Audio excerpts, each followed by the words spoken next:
One of my favorite cities in the world. We've been through a lot. I am here in Toronto, and could you guess which part of the city I am currently in? As always, please let me know if you can see me okay, if you can hear me okay. In the chat right now, I can see John from Miami. Marg, thank you so much for coming out. I see Durf from San Jose. But I'm not seeing any new messages, so please write in the chat, guys, just so I know that it's working fine. This weather is crazy, where it was so cold this morning. I was like, oh no, is it going to rain today? And now it's absolutely beautiful, but a little bit windy, so hopefully it stays good. Okay, now I think we're getting some messages coming through. There was a bit of a delay. Kai from Washington, D.C., thank you for coming out. We got Hurik Uzman from Bangladesh. Bob from Florida. We got Megan. Great Walker from Norway. Patrick from Chiang Mai. Okay, we are in business. Fantastic. Very excited to start this live stream because this is one of the few cities that in the central part I don't even need to think about, where I'm going to go. I know the city very well, so these are my favorite kinds of places to actually do a live stream, so I can focus on just connecting with you guys and not feeling like, oh my god, where do I need to go next, like I do in many other cities. So first thing to address, I guess, is why I am here. If you haven't watched my recent videos, news, I am planning to leave Canada before the end of the year, like an actual, proper move, becoming a non-resident. And one of the things that I have to do is an in-person appointment at the consulate of the country that I want to move to, which I will announce once I actually have my visa. So I'm really hoping that that is going to be sometime in the second week of October, because I'm still waiting on a couple more documents from the country that I am moving to from my lawyer. So I hope to do that by mid-October, and then hopefully by mid-November, somewhere around there, I will be leaving for this new country. So that is why I am in Toronto, but I am just very happy to spend some time here because this is one of my favorite places in the country. I have so many good memories from living here for about 7 years, and I'm actually staying in this lovely part of the city, Little Italy, if you couldn't tell. So I thought I would start our live stream here and take you through some of the most popular neighborhoods that we have here. Thank you for your support with my move. Greatly appreciated. And right off the bat, I want to say a very big thank you to Jim Ross, who sadly said he could not be here live for the live stream, but sent me a very kind PayPal. So thank you so much for your support as always, Jim. I know you'll be watching the replay. Let's see here. Isam is coming to Ottawa this next month. Well, welcome to Canada, Isam. I hope you have a great time. Amazing. All right, guys, so we can chat as we go, but let me flip the camera here and give you a view of this cute little neighborhood that is more or less situated on College Street. That is this main street right here. It is a streetcar street, so we'll probably see that coming down the way pretty soon. And even though you could say that this is a residential-ish neighborhood, there's a lot of beautiful brownstone buildings, but I would still say that it is quite central. Like, this is still fairly close to downtown. So if you live in this area, it's actually very convenient because it's very easy to get to a lot of other parts of the city, like the Annex, for example, Yorkville, Dundas West. You can even go down to Queen West. It's really not that far. So from all the places that I have stayed short term when visiting Toronto in the last few years, I would actually say that this has been my favorite so far. Like, not only does the neighborhood have everything I need, but I'm also quite close to a lot of my friends who live kind of in the western part of the city. So it has been super, super convenient to be staying in this area. Let me know in the comments actually if you guys have been to Toronto and seen this part of the city. Just gonna stop and read your comments for a second. I'm very glad that you are learning English with me. That's actually a very common comment that I get, that a lot of people say they learn English through watching my channel. I love it. Aw. Thank you so much to Stan for the super chat. Thank you so much. Here's a little something to pay for an hour of parking in Toronto, Alina. Seriously, get a bite to eat and maybe a beverage. Glad to see you moving closer to your goal. Thank you so much, Stan. That is very kind of you, and I will be using that for a meal because I would not want to drive in Toronto. And I agree that, yeah, just $20 would cover just the parking. Like, just the parking in this city, which is absolutely insane. So thank you so much, Stan.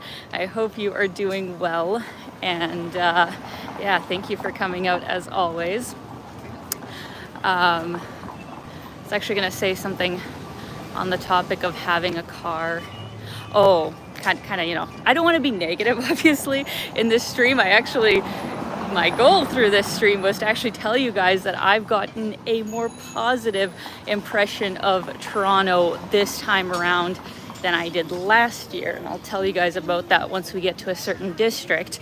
But the one negative thing that I've really heard has been happening a lot more, not just like in the city of Toronto, but the whole GTA, the whole metro area, is there's been so many car thefts, like so many carjackings.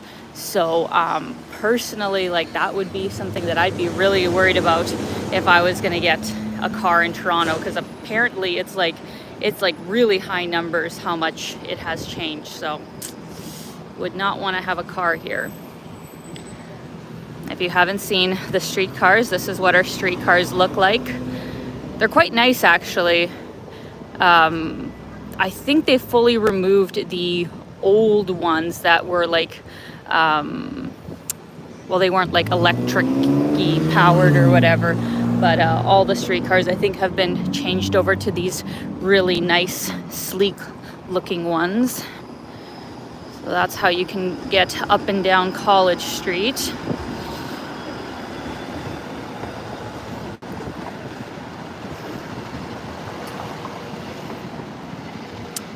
Hesham says, we follow you and watch your interesting videos.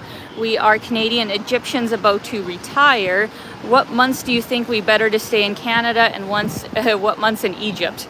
Well, I would think that most people would want to be in Canada in the summer and then in Egypt in the winter. Unless you enjoy the Canadian winter, it can get quite miserable. So awesome that you guys have that option.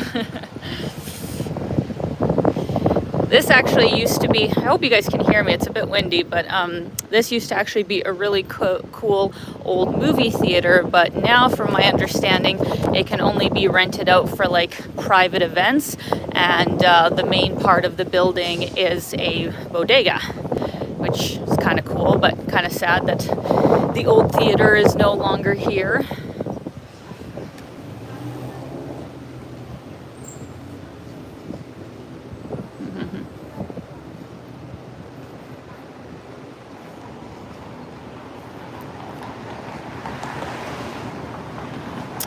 Oh, we got some other lovely people. Thank you so much. Harriet, Jim, and Yuki, Costas World of Music Memories. Thanks so much for coming out as always, guys. Hope you're doing okay. Nice to see you walking and about in Toronto. Harriet, Jim, and Yuki. Thank you so much, guys. Hope you are somewhere warm and fabulous and doing well. I'm very excited to be moving to the area of the world that I think you're currently in, right? You guys are in Europe somewhere? I am greatly looking forward to that. Actually, on that note, this will be my first winter in a a cold enough place. In 4 or 5 years, I came back for about half a winter in 2021. But other than that, I have been in the sunshine southern countries for the winter months. So I wonder how that's going to go. Like, I wonder, can I deal with not even like Saskatchewan winter, but you know, southern European winter?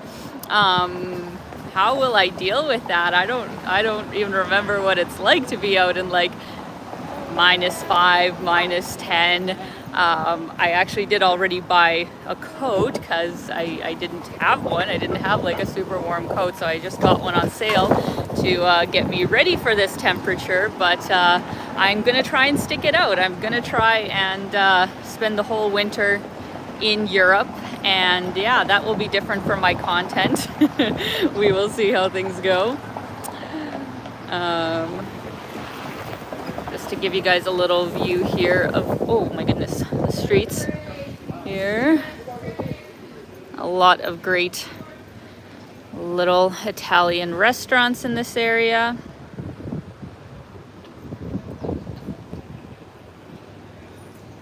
Few people asking about my dad. My dad is doing great. Thank you for asking.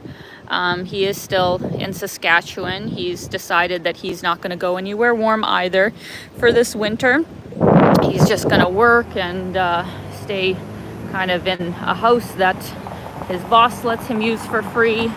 And then I'm hoping that he will agree to come to Europe to visit me in the summer of this next year. I've even offered to pay for his ticket to sweeten the deal. So yeah, hopefully he will come visit me then, and yeah, we'll have a great time.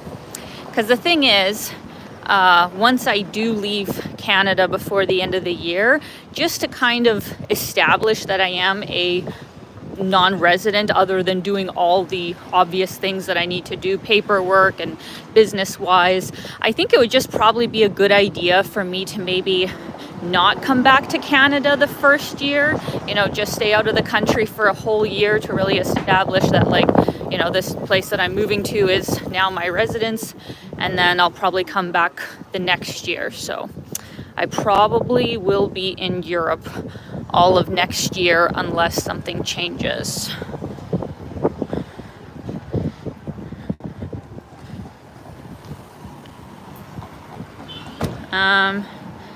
Ali BHG asks, do you worry about your dad when he travels by himself? Well, of course, depending where.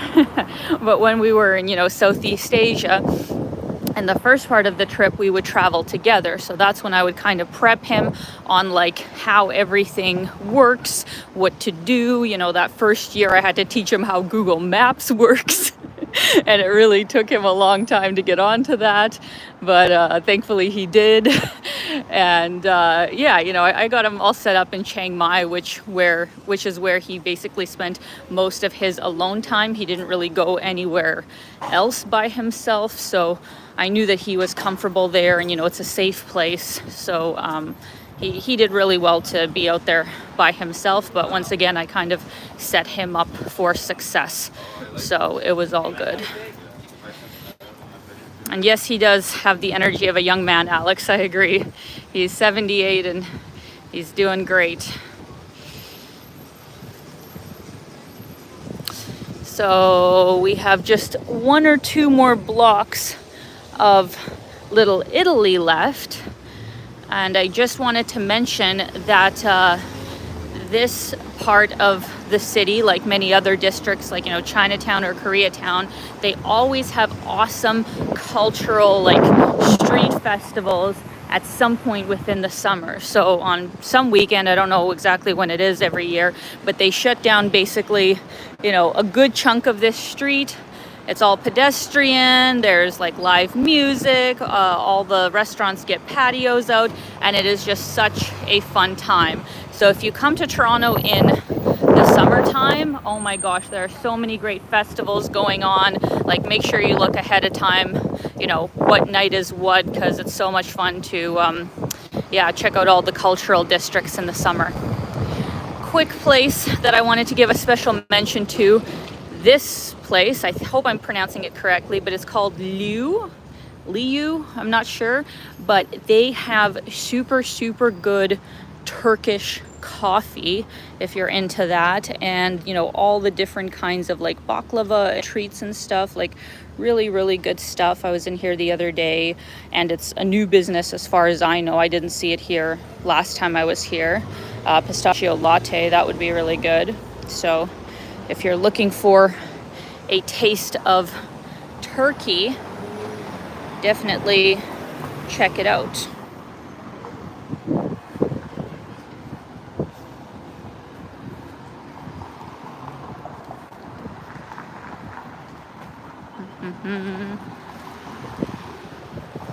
Jimmy asks, have you tried pizza Badiali? No, I don't think I've actually been there. There was a place that I just tried that's on Harvard Street. It was Piccolo, I think, yeah, Piccolo Pizzeria or something like that. Super good pizza, honestly, like one of the best Italian places that I had been to in a while.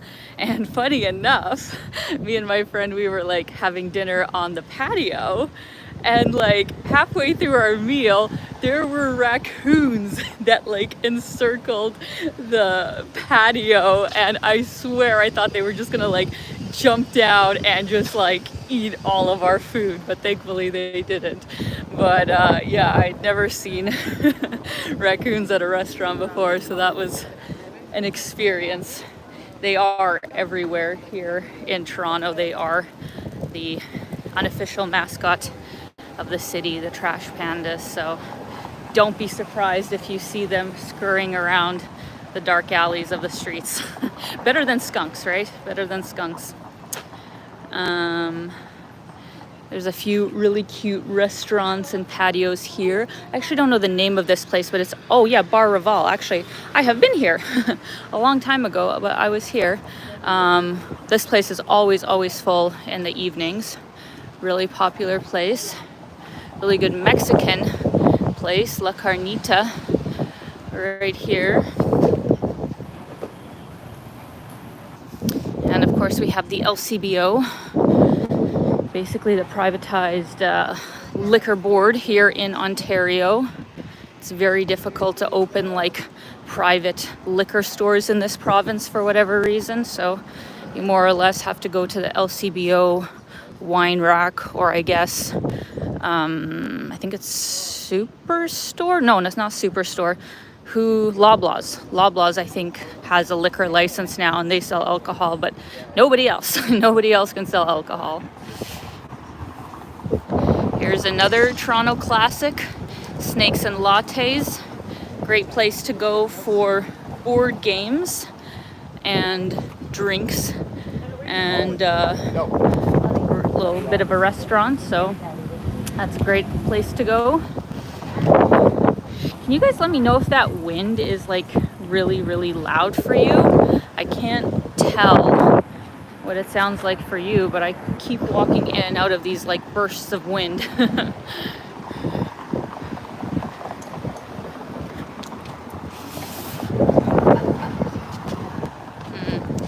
Okay. I hope it's all right. Oh, you guys are saying the rules have changed. They are all now allowed to sell liquor. Really? What do you mean? So now they've allowed private places to get liquor licenses? Really? I haven't seen any other place selling alcohol, to be honest, but maybe I'm not aware of it. Huh.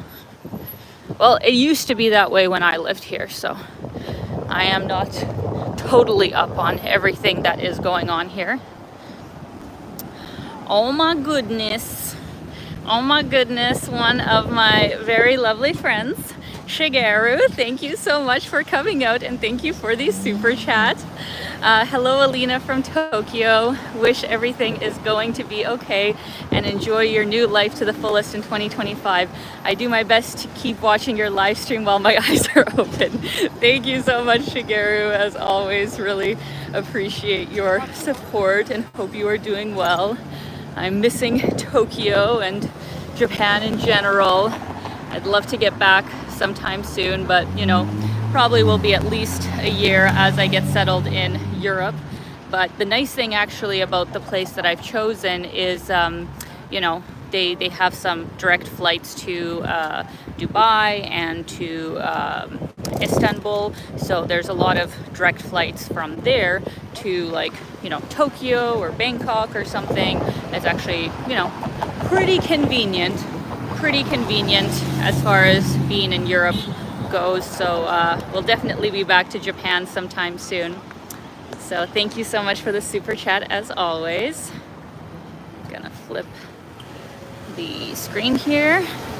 Sneaky D's here on the corner, another classic, you know, cheap late night eat kind of place. If you want some nachos or something, it's a good option.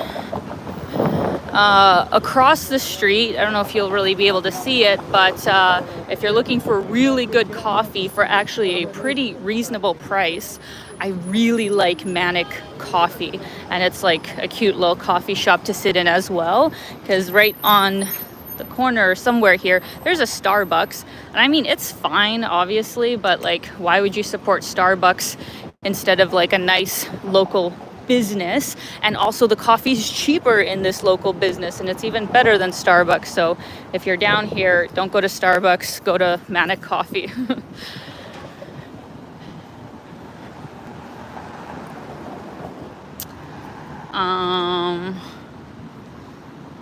Oh, so Rahul said yes, gas stations and convenience stores can sell alcohol in Ontario. Really?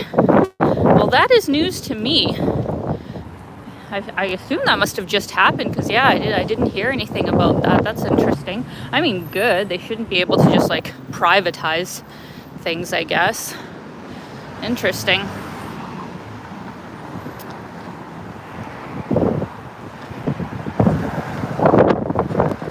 So as we walk down here, this, I don't know where it officially ends and begins, but this is kind of beginning to be the end of Little Italy. And where I'll be taking you guys into next is Kensington Market. Technically one of my favorite areas of Toronto, and where I actually first lived when I moved to the city. When I first moved here, we didn't have, you know, apartment secured, so there's, you know, a hostel. I've told this story before. There's a hostel in Kensington Market that I lived with my ex-boyfriend, and it was I wouldn't recommend it. It was like a really shoddy place, but you know, it was cheap, and it was a place that you could temporarily live. So even then, to be frank, like, Kensington Market, you know, it's a hipster kind of enclave. There's drugs, there's whatnot. It's always been a bit rough around the edges, but it has some super cool businesses. And especially a few years ago, it was such a lively place. Like, it had so much going on. Like, I loved going to Kensington Market during the day. But now, like, sure, there's still some really good, you know, stuff going on still, but that is one part of the city that I think really has oh, okay, I have something really sad to show you guys in just a minute, but yeah, just to finish my thought, yeah, like, Kensington Market is one of the places that I think has actually you know, gone downhill and has quite scary actually, the closer you get to like nightfall. And it's such a good thing that I decided to stay in Little Italy instead, because my second option that I was thinking of was kind of in between, yeah, Chinatown, Kensington Market area. It had good reviews, but personally I would not feel comfortable walking around that area by myself later in the evening. So I'm really glad that I decided to stay in Little Italy, because yeah, Kensington Market, we'll see how it is today. But when I got here, literally the first day I got here and I walked through Kensington Market, literally like very sad, a person laying on the ground who overdosed, like emergency vehicles everywhere. There's tents in the park and stuff. So it was never like that like 3-4 years ago. So it's very sad to see. So what I just saw here, and I didn't even recognize this before, I've never seen a line up here before, but maybe it's just on the weekends. So just across the street here is a food bank. I was wondering, like, why are all these people lined up here? But it says, I can't really see the name, but it says food bank on there. And yeah, like, look at this super long line. Like, so extremely sad. And I bet you a good chunk of these people probably have full-time jobs. Like that's the sad reality. Like, obviously there's people who are in really desperate need, that are homeless, that don't have a source of income, but there are plenty of people that work full-time jobs that are food insecure here in the GTA. And I think somebody just commented on that. Missy wrote, 1 in 10 Torontonians now have access to a food bank. Like, that is just insanely sad. So I'm grateful that places, you know, like that exist, that help people in these kinds of difficult times. But in all of my years of living in Canada, I mean, maybe I was just a bit ignorant, but I really never heard of people who had, you know, regular jobs ever having to use a food bank. Like, that was just unheard of. And now that's unfortunately reality, you know, for a large enough group of people. Yeah, and see, as you can see right there, there's somebody that has a tent right there.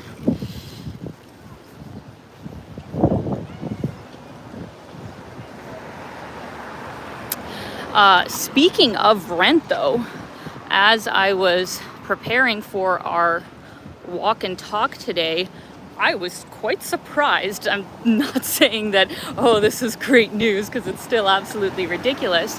So I could have sworn about 6-ish months ago, I saw lots of headlines, and just from what my friends were saying as well, that the price for a 1-bedroom rental in Toronto was $2,700.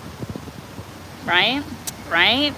Like Canadian, yes, Canadian. So that's, I don't know, 2,200 US for reference, but still, like, just ridiculous that it's that high. And especially when they're really tiny units, to be honest. It's like nothing fancy. But today, when I was actually looking at, you know, rent.ca or whatever, I was surprised to see that I saw quite a few 1-bedroom apartments for like $2,300, like something like that. Like really small 1-bedroom apartments I even saw for like $2,100, $2,200. So like good that it's gone down, I guess, a bit since, I don't know, half a year to a year ago. And I guess it is a like buyer's market as far as real estate goes, especially for the condos, because I think finally it's gotten into people's like thick skulls that in what planet is it worth it to pay like $700,000 for a 1-bedroom condo in downtown Toronto, plus they have to pay the like condo fees, which are usually also just absolutely insane and not worth it. So I don't know if this is the start of Canadians realizing that putting all of your money into real estate is not a good way to run the country and, you know, for people's living standards, but maybe it is. We will see, because it can't keep going up, right? It can't keep going up unless the average wage is also going to go up. There is no way that real estate can just exponentially keep going higher and higher and higher, way past, you know, inflation rates. Like it's just crazy how much things have changed. So yeah, good news that rental rates have technically come down a bit. All right, so this used to be my hood. This used to be my neighborhood that I got my start in Toronto. This is Augusta Avenue. And let's actually go on this other side of the street, because sadly on this corner, as you can kind of see those people standing there, there's a lot of people who just do drugs in that corner, so don't particularly want to go down there. Okay, there's nobody coming. Let's just go across the street.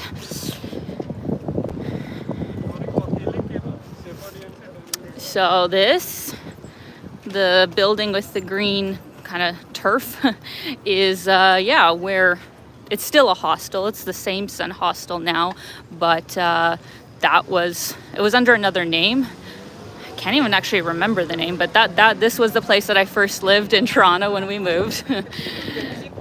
Questionable memories, but you know, it worked for the time being. So that's where I first lived in Toronto for about 2 months. And this is Kensington Market. Welcome. A overall really cool, you know, area, if it wasn't so much for the drugs and, you know, it gets a little bit rowdy at night. But they have some really cool local businesses. This is one of my favorite cafes, Paminar. They got really good coffee. This is a good kind of patio, Trinity Common, for craft brews. And then here's like kind of a community center. So that, I don't know if this was always here, but yeah, that's definitely become a questionable part of this area.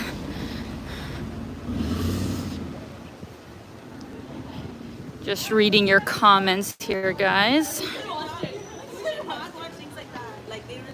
Oh, another fabulous business that has been here since I first moved to Toronto, Wanda's Pie in the Sky. Have super good pie. I know people from probably like South America or like Southeast Asia don't really know what pie is. I don't think that's a common dessert for you guys. So if you come to like North America, definitely make sure you try some like pumpkin pie or apple pie. It's a very, very American sort of dessert. Kensington Market also has some really cool artwork in this area.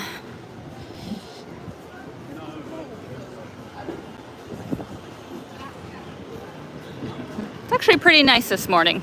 Just saying that actually right now, like, this is good. I don't see too much crazy stuff happening, but I mean, it is early in the day, so it makes sense. Bungalow has been here for forever. It's like a really cool vintage antique store. Orbital Arts has tarot cards and crystals, all that fun stuff. Really good restaurants in this area. Blue Banana, thank you, Missy. Yeah, this place has been here since when I first moved to Toronto. It has like everything under the sun, lots of like fun souvenir type of things. A second here. Just reading your comments here, guys.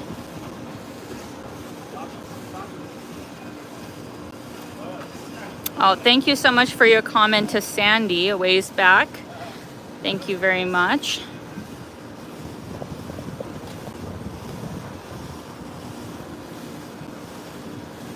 Amazing. Thank you guys so much for all of your comments. I appreciate it. Keep them coming. Oh, here's another one of my favorite Kensington businesses. I come here every year, the Burgernator. They have super good burgers, and I feel like this in nowadays, you know, prices is still one of the best deals like in the city, because it is such like a quality burger, fries, drink. Like, come here instead of freaking McDonald's or like, I don't know, even A&W. I think A&W is more expensive than this, which is ridiculous.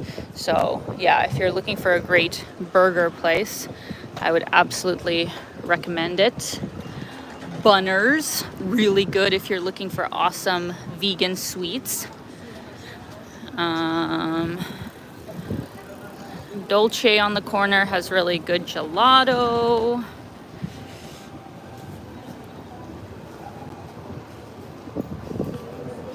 See here.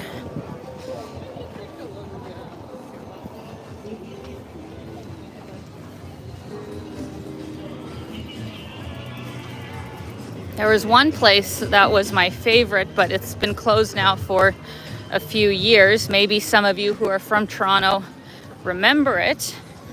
Right in there where Aussie's is, used to be the grilled cheese. Does anybody remember that? Seriously, like one of the best sandwiches I've ever had in my life at that place. We would go there all the time, but they closed. It makes me so sad. Oh my gosh, copywritten music that may demonetize this video, so I'm going to just keep talking until we get past it. All right, I think we're good.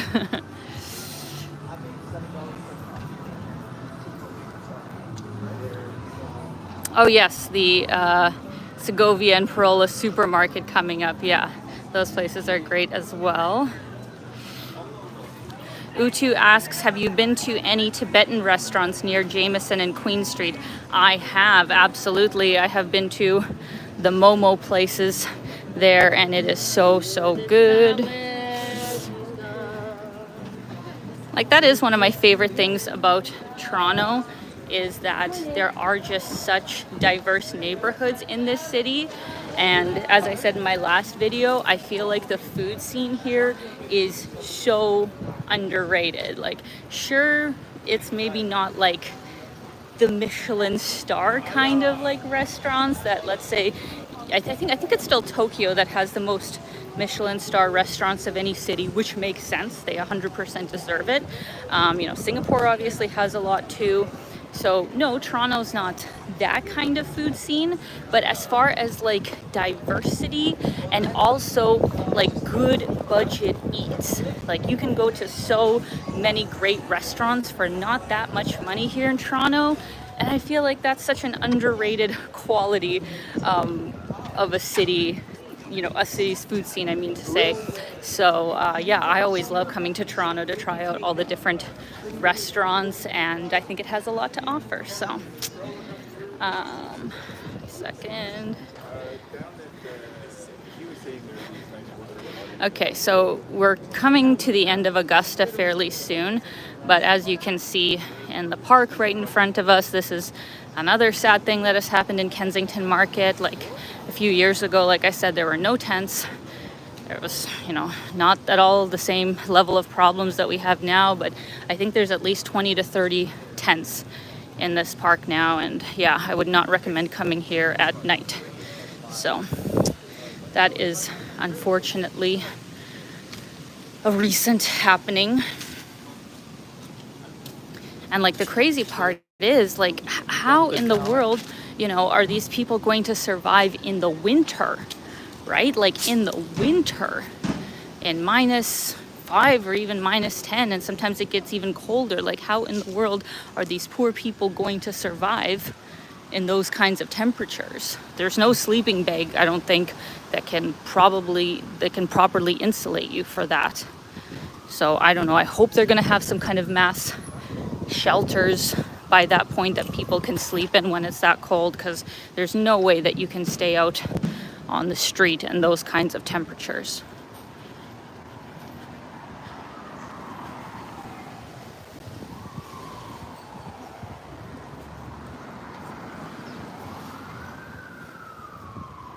Oh, did I miss the best poutine place coming up on your left? I don't know what that would be actually. Which poutine place? I'm curious because I love poutine. Please write the name for me.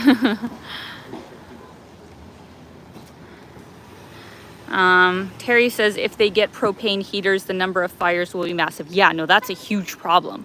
Like, I understand, you know, people trying to use whatever methods they can to keep warm, but that is extremely dangerous, and you can just set the whole tent on fire, which can then easily spread everywhere else. That is super, super dangerous for everybody.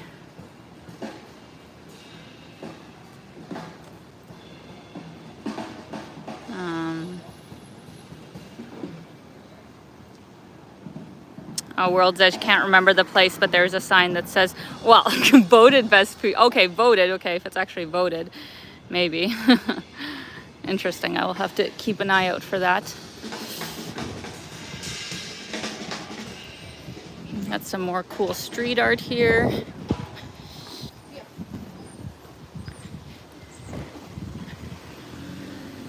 All right. So once we exit this street, we are actually kind of sort of leaving Kensington Market, and we are going to start getting into Chinatown. We'll take a little peruse through there. That's what's kind of cool about Toronto, is like within 2, 3, 4 blocks it actually turns into a different neighborhood. They're all kind of side by side in these little pockets.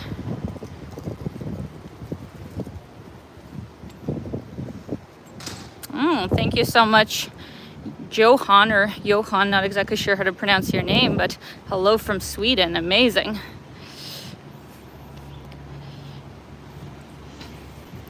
Once I'm living in Europe, and obviously traveling around just Eastern Europe will be my first priority. And after that, I'm really looking forward to checking out, you know, Western Europe, the Nordic countries, maybe even going to, you know, the continent of Africa, since there's actually quite a few cheaper flights from like London or Paris or something. There's going to be so many interesting new areas of the world for me to explore. And primarily what's going to be so great is that I can just go for like a few weeks or a month at a time, and then come back to where I am living and, you know, use a month or two to edit, instead of having to do these massive sort of expeditions where I leave Canada for like 6 months at a time, and it's just constant filming and editing and go, like really no rest in between. Whereas, yeah, now I'll be able to just like hop back and forth because the distances are much shorter and the prices for plane tickets are much less. So I am really looking forward to this new way of running my travel channel.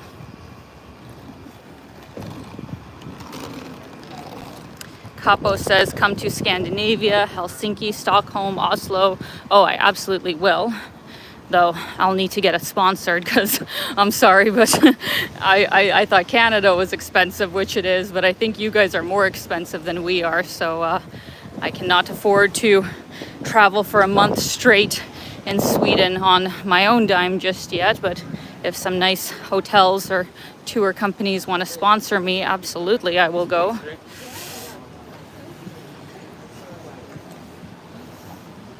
So now, as you can see, we are officially getting into Chinatown. Also a fun area of the city with lots of great restaurants. Also, fun fact, if you're looking for really high quality produce, and especially, you know, more tropical fruits from like Southeast Asia or something, by far Chinatown is the best place to do your grocery shopping.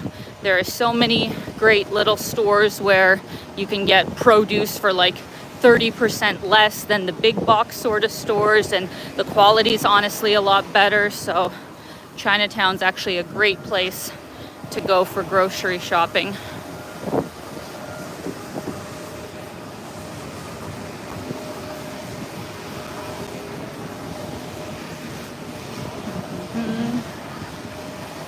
at the cute little, I don't even know what kind of scooter that is, but reminded me of Southeast Asia.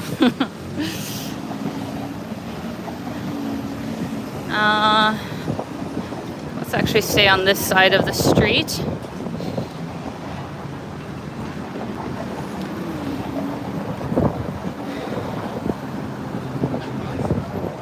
I'm glad we're getting some sunshine now. I thought that it was going to be really dark and dreary today.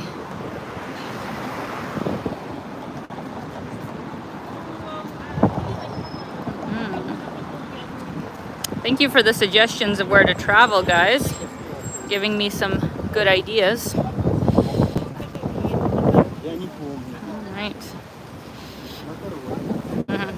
I hear some Russian beside me. That's the other fun part of living in Toronto. It's like you hear so many different languages. It is certainly one of the most multicultural cities in the world, which is awesome if you are like, you know, an immigrant that's moving to a new place, because you definitely won't feel like out of place, right? If you move to a place like, I don't even know, like let's say even like Tokyo, even though it too has gotten a bit more multicultural, but it's still a very like, you know, everybody's mainly Japanese and stuff. So if you're like a foreigner who's living there, you're definitely going to stand out. Whereas here in Toronto specifically, like if you move here, nobody's going to know if you're a local or a tourist, unless, you know, I don't know, you're walking around with a camera and look lost. Other than that, nobody will know.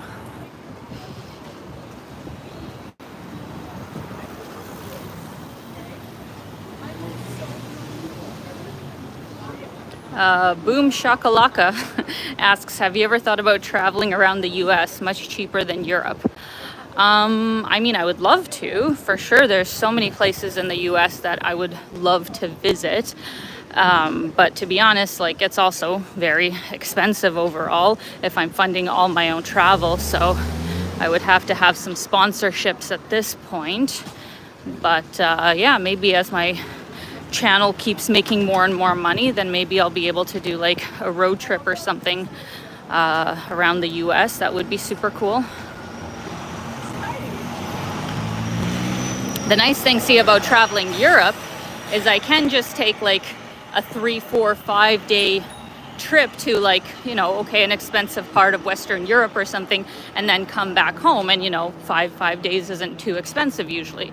But if I'm going to be flying all the way to the US, I mean, once I'm living in Europe, I'm not going to just spend 5 days, right? Like that would be stupid to pay so much for round trip tickets and only spend a short amount of time.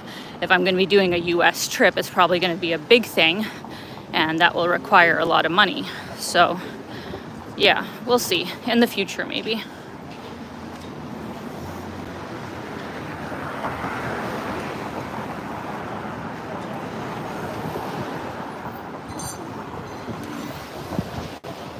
Tony says, walk to the well. It's an interesting place. I did actually. I went there with a friend just, I guess, a couple of weeks ago. And it was a really cool experience. They did a really good job with it, in my opinion. For those who don't know what it is, it's basically a new development that is part like apartments, like part residential and like luxury apartments. And then the other half of it is kind of like a pseudo open air mall with lots of really cool cafes, restaurants, gyms. Yeah, just like a lot of really cool stuff right in the downtown part of the city, close to, you know, the water near Lake Ontario. And it's kind of, you know, the place to be right now. So yeah, we're not probably going to go there today. I have other plans in mind, but if you come to Toronto and haven't been there, it is a really cool place to visit.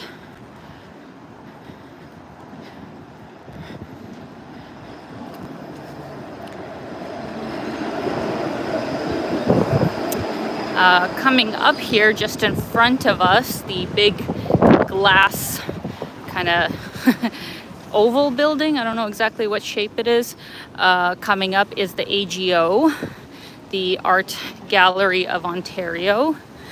And I wonder if they still have their free admission on Wednesdays. Because when I lived here, that was what they did for like a 2 or 3 hour span in the evenings before they closed.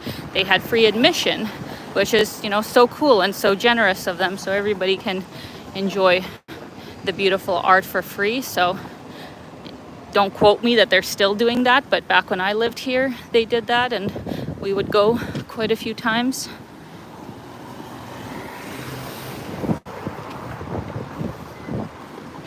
All right. I'm shocked to say that from being freezing this morning in my sweater, wondering if I should have brought a coat, I'm now extremely hot because I'm in the sunshine. So let's actually go over to the shady part of the street.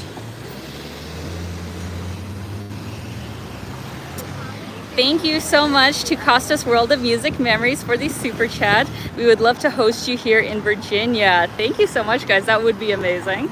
I guess that's another way that I could make my travels more budget friendly, is come visit all of you. Thank you so much for the invitation. Yeah, I would absolutely love to do a trip to the States, because even though, you know, there's no denying that Canadians and Americans have a lot of similarities. You know, there's a lot of similarities between us, but as a country, you know, the States is definitely much more, well, concentrated population-wise than Canada is. There's way more cities to visit, and there's so many beautiful natural attractions in the States, which I would certainly be interested to visit. So that's kind of the other thing of like why I wouldn't really want to go for just like a week or something to, you know, I don't know, one state, is there's just so much, and I would feel unsatisfied. That's the word I was looking for. I would feel unsatisfied with my trip if I only spent like a week in the States and that's it. So if I'm gonna do it, I'm gonna try and do it like in a big way, ideally. So we'll see. Once I get situated in Europe, that's obviously my first priority.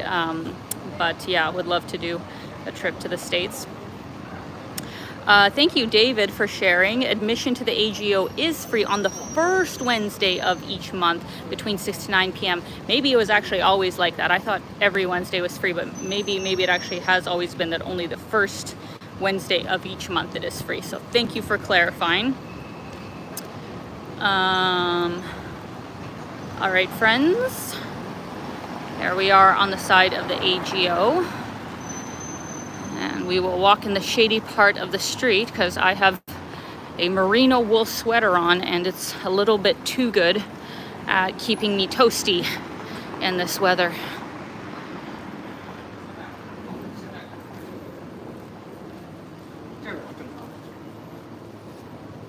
Jim says Tara went to the museum on the free day and the line was insane. Oh no, that's sad. Yeah, I guess, I don't know like what the line situation is now, but back when I went, like it was fine. You could just basically walk in, but I guess things have certainly changed in the last few years.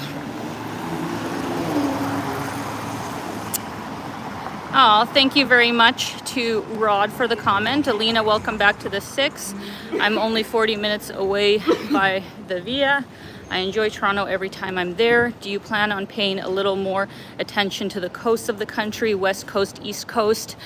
Well, unfortunately, like this trip around, I've kind of got a full plate, so to say. I've had a full plate for a while now, primarily because of this move. You know, there's a lot of things that I've had to do behind the scenes, and just mentally it's also been really taxing. So, you know, I don't want to overwhelm myself with trying to film a lot of content, like, I mean, traveling and filming content and planning to move. I think something would start falling by the wayside if I took on too much. So right now I'm only planning to stay in Toronto as I wait for my visa appointment and to get everything all figured out. But I think I can tell you guys this. It will be coming out later in the month, or maybe early November, I actually don't know. But next week I'm actually flying back to Calgary. I'm working with the tourism board of Calgary, which is such a nice invitation and surprise. They kind of reached out to me right before I was to leave for Toronto, asking if I wanted to come to kind of like their influencer days that they're having.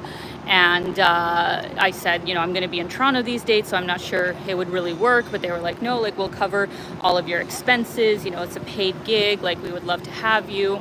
So yeah, I said, absolutely, that would be great.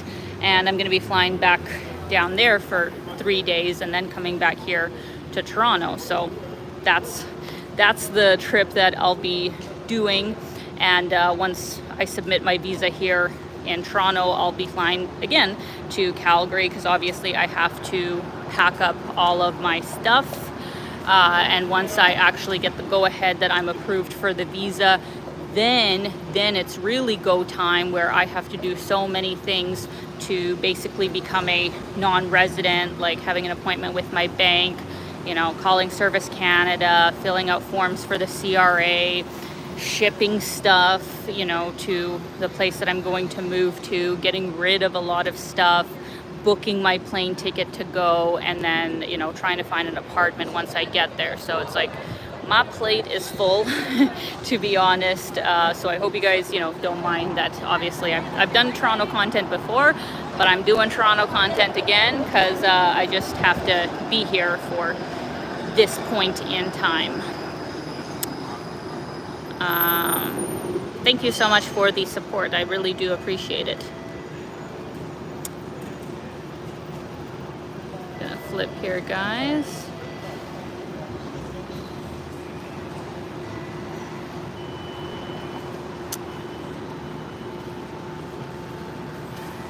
Very nice.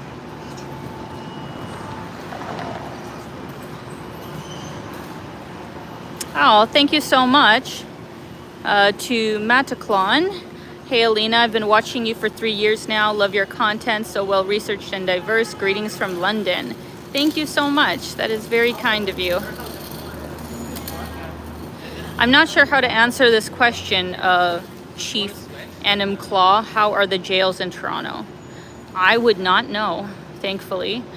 You guys let me know if you have any experience with the Toronto jail system.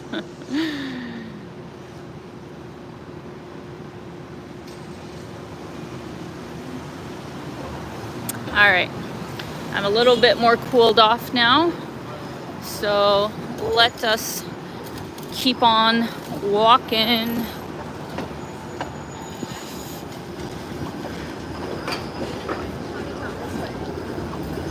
I was walking down here yesterday, and I popped into a coffee shop that I've been meaning to pop into for a long time, but it kind of just never happened.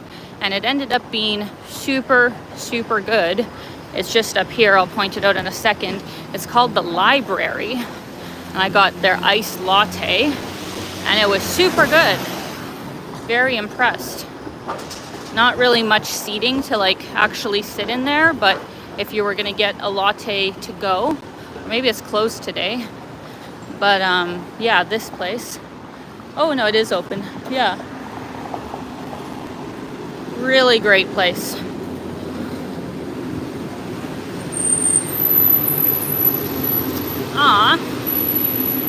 Thank you so much to Daya.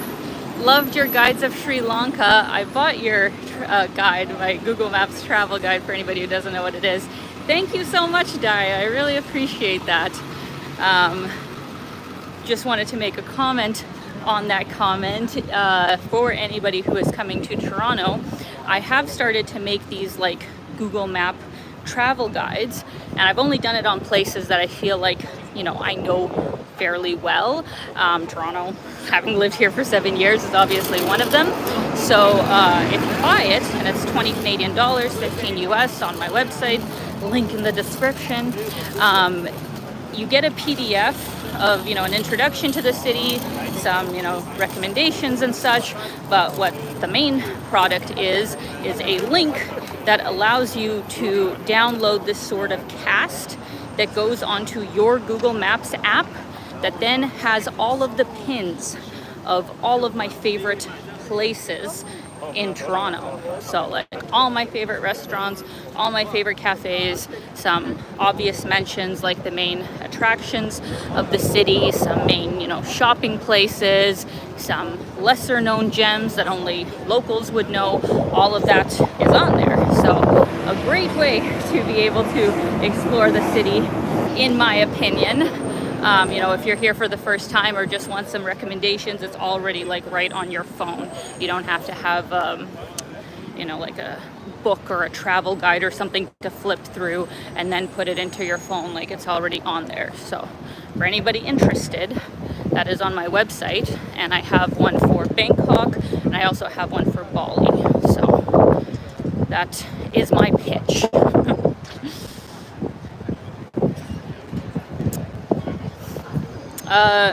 I have talked about this already before, and I'll talk about it again as I flip the camera, because I think a lot of people don't quite, understand the difference between the two. D. Jimmy asks, why would you become a non-resident of Canada? Can you not have dual residence?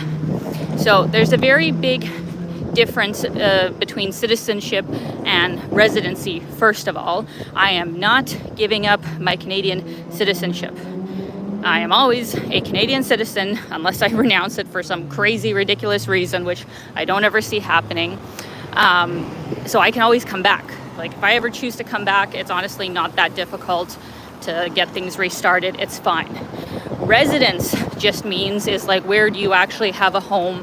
Where do you spend the majority of your time? And in my case, most important is, where is your tax residence?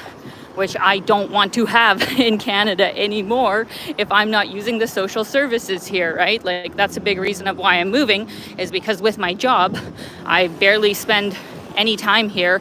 I don't really use the social system, and yet I'm still paying like 30-40% taxes. Like, that's not an intelligent business move, in my opinion. So the biggest reason of why I'm moving is because I want to change my tax residency. So that's all it is. I'm still a citizen of Canada. I can come back here, just to visit for a couple months of the year, but just to save a good chunk of money, I would much prefer to have my residency and tax residency in a country that isn't so expensive, first of all, and that also has a lower tax rate. So that is why I am moving.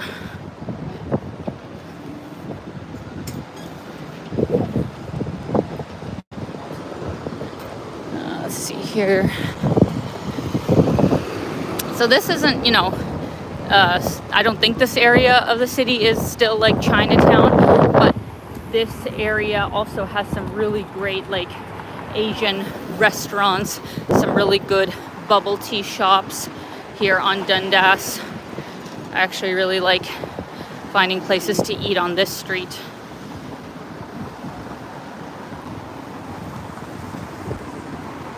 Val asking about where I'm going to live. No, you didn't miss it. I just haven't announced it because I haven't, gone through the process to get my visa yet, and I feel like it's premature to say where I'm moving to when I don't actually have, the paper permission just yet. In a way, I feel like maybe I should have just gone ahead and said where it is, because now it's turning into a much longer gap in between me saying that I'm moving and actually receiving my paperwork. I was actually expecting that I would be able to have everything confirmed within a couple of months from when I announced it, but unfortunately, just bureaucracy and stuff, it's taken longer than expected. So I don't know. Maybe I will announce it before I actually get my paperwork, but I'm really hoping that once I apply for it in a couple of weeks, I will have an answer then within that month, and then I'll announce it, but we'll see. I'm just trying to, be practical with it, because heaven forbid, I don't know, there's a problem and I don't actually, I can't get residency or something, I didn't prematurely say I was for sure moving there. But most likely, honestly, I should be approved. There's really no reason why I shouldn't be approved. So, hoping for the best.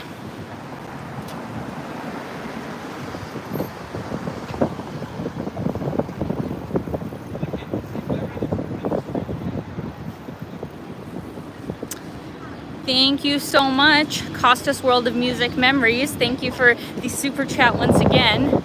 Asking how's your mother doing with her housing situation and how is Gordy doing? Thank you so much, guys. My mom, well, and both my mom and dad are doing well, thankfully. And yeah, with my mom, it's a really crappy situation. I mean, there's not really any other way to put it. For those of you who don't know, my mom has lived in Calgary, I think 10 years now. She's lived there a long time. She used to actually be a homeowner. She had a townhouse, but because her and her partner ended up splitting up, you know, she couldn't afford to pay everything by herself.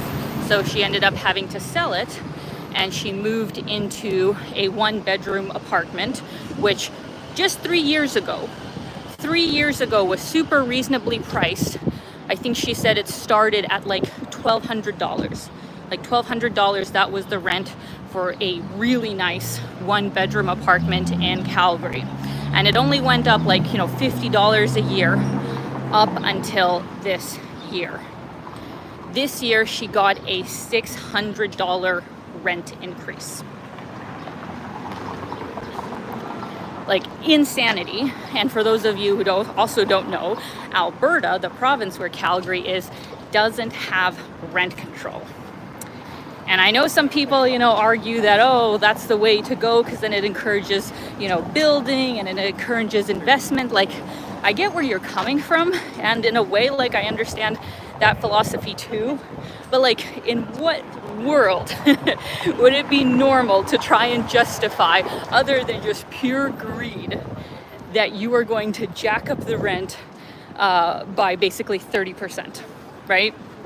Like, there's no reasonable reason of why something like that should happen. But it did, for not only my mom, but everybody else in the building. And so there was actually a whole like protest that happened with all the people that live there, because who took it over is just this big bully, large billion-dollar real estate company that's been buying up buildings all over Calgary. So they're certainly not hurting for money since they can do that, and they have jacked up everybody's rent. So my mom has she's extended the lease for 6 months, and I'm helping her, you know, pay a portion of that because it's a huge increase for her to take on a loan. And she does have plans for what's going to happen after that 6 month ends, but we're actually kind of just, you know, it's her business, so I'm not going to say what she's doing just yet, but I'll tell you guys about it, you know, once it happens. But she's not staying there is what I'm trying to say, because to pay $2,100 for a 1-bedroom apartment, like, that's almost Toronto rates. Like, can you imagine? That's almost Toronto prices. As I said, like, when I was looking today, there was even some mini 1-bedrooms here in Toronto for $2,100 now. Like, sure, okay, the average one's maybe like $2,400, but to have it be so close to Toronto rates for, I'm sorry, but for Calgary, like, I love Calgary, but it's not Toronto. It is not Toronto. You cannot compare the two. Is ridiculous. And then the other issue is that in Calgary, you almost for certain have to have a car, right? Like, here in Toronto, if you live downtown, you don't need to have a car. You can pay less than $100 for transport every single month, whereas in Calgary, you're probably going to spend closer to $400 or $500 a month, depending on whether you own your car or you're, you know, have a payment situation. But, you know, insurance, gas, maintenance, that adds up to so much money.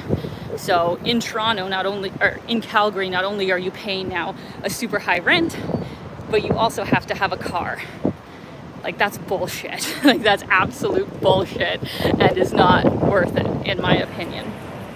So, long story short, that's my mom's unfortunate situation. And yeah, she's not gonna stay there under those kinds of terms. I hope those landlords freaking have their buildings empty after the crap that they've pulled. So, yeah. All right, enough negativity. We are in Yonge and Dundas Square. Certainly one of the exciting areas of the city. There is certainly always something going on here. It is our mini Times Square, you could say, with all the screens and lights. We've got our own little Shibuya scramble here. Sometimes like it is just pedestrians crossing every which way. In this part it looks like they're having a little market. We can go take a look here in a minute. And yeah, there's usually, you know, somebody standing around yelling about either Jesus or the Quran. Always like some religious extremists in this corner. There's usually a lot of buskers. Ryerson University, or I think they renamed it actually. There's some kind of university down here. And yeah, it's just a really busy place. And there's that guy yelling at people that we're just gonna avoid. And yes, there are a lot of protests that happen in this area usually. I don't know what this is actually. What kind of little festival is this? Let's take a look.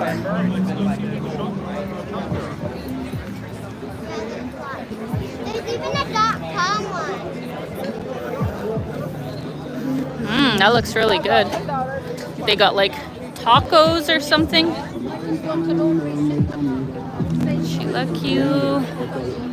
Oh, I think this is some kind of Mexican festival. A lot of the food stalls I see is Mexican food. Or Caribbean, maybe. Not quite sure.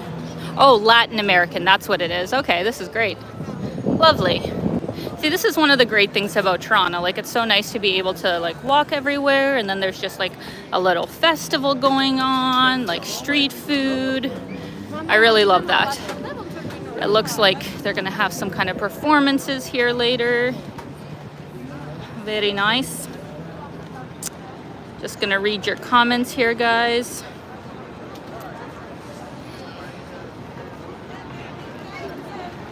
Oh, thank you very much, Sergey from Estonia. Thank you very much.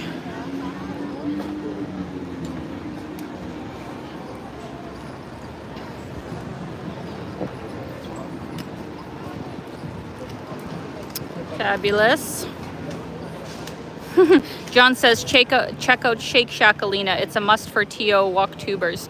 I do like Shake Shack. It is pretty good. But to be honest, Burgernator is better. Like that place in Kensington Market that I pointed out to you guys. I personally prefer their burgers way more than Shake Shack. And it's also way less expensive. So that's what I'll say on that. Shake Shack is actually a great option for when I was in Southeast Asia, because sometimes it would be difficult to, you know, find proper burger places there, but they do have Shake Shack a lot, so I would always go to Shake Shack when I was in Southeast Asia. So gave me a little taste of North America. Oh my God.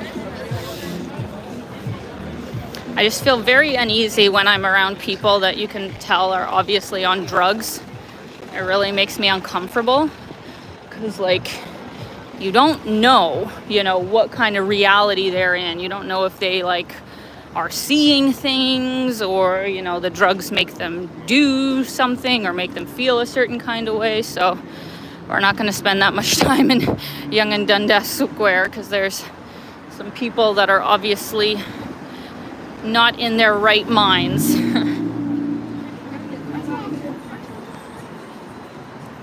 Alex asks, have you ever been to in the last Ukrainian festival in Toronto? You mean the just like the Bloor West Village Ukrainian festival that happens every year? Sadly, I didn't get to it this year.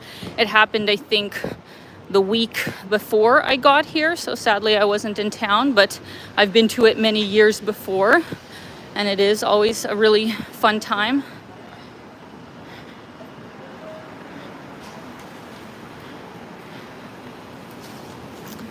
Let's see here. Oh, I mean, maybe some of you already know, but this is like the Eaton Center. This is like a really famous mall down here downtown that we are passing.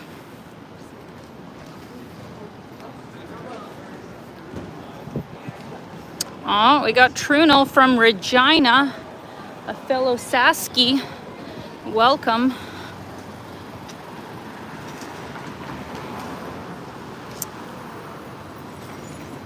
Well, common question that I get, but you know, to be honest, I don't know if I'm really the right person to give a general sort of overview since I've worked for myself for so long. But Junaid asks, where is the comment? Right when I was gonna say, oh, here we go. Hi, Alina, your reviews for Canada. Is it not worth immigrating to Canada? Well, it is and it isn't.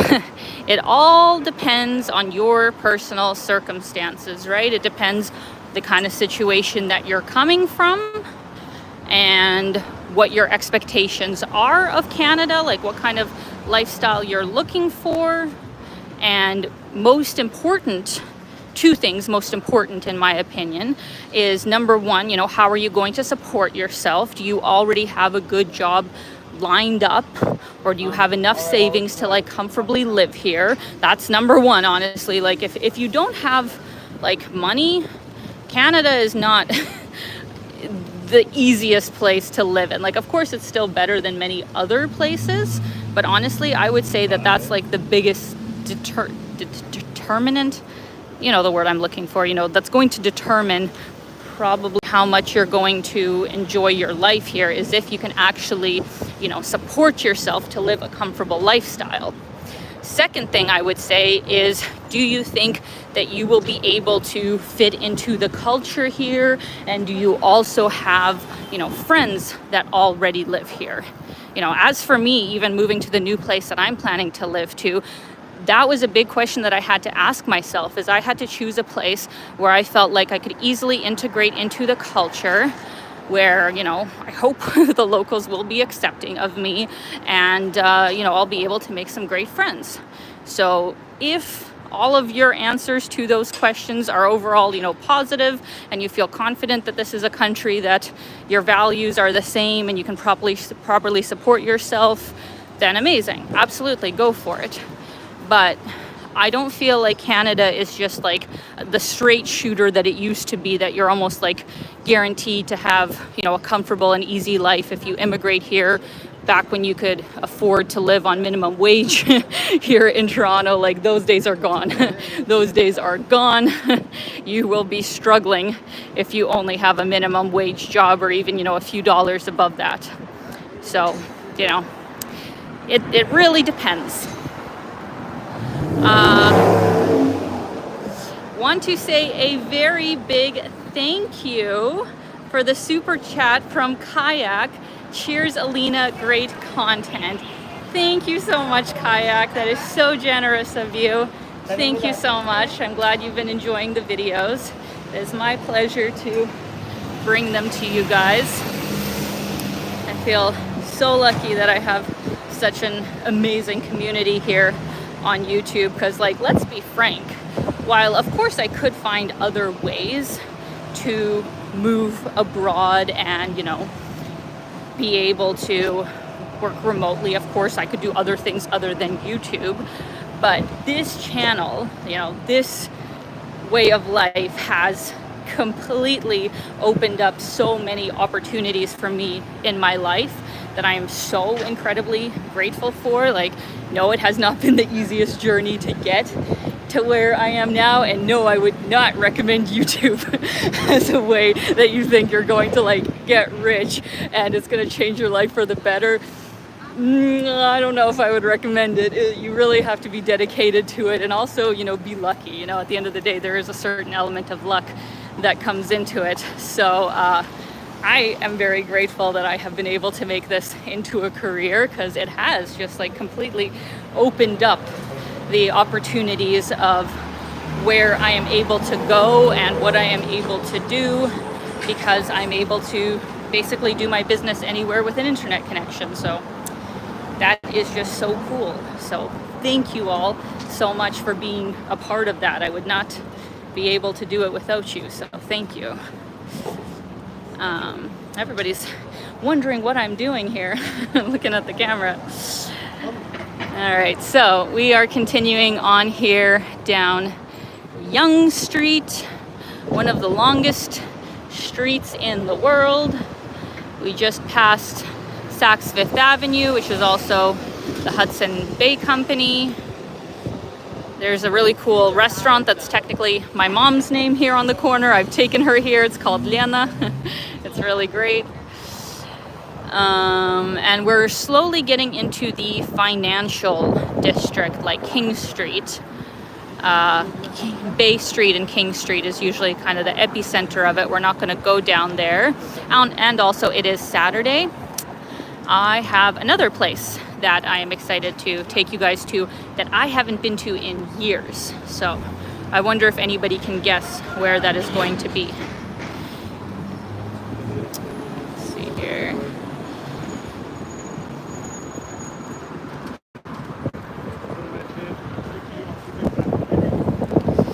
Junaid asks, what are the house prices in Toronto? Well, depends. What do you call a house? There's some shacks that are going for $1 million. So do you mean a real proper house? Or do you mean a shack? Or do you mean a mansion? I don't know right off the top of my head, but I think the last time I checked, just the average figure that they were giving for a, single family home, like a, detached home in the GTA was about 1.5 or 1.6 million Canadian, like a little bit over $1 million US. Insane, right? Insanely expensive. That's what you can expect. Deneen, really, really good coffee shop.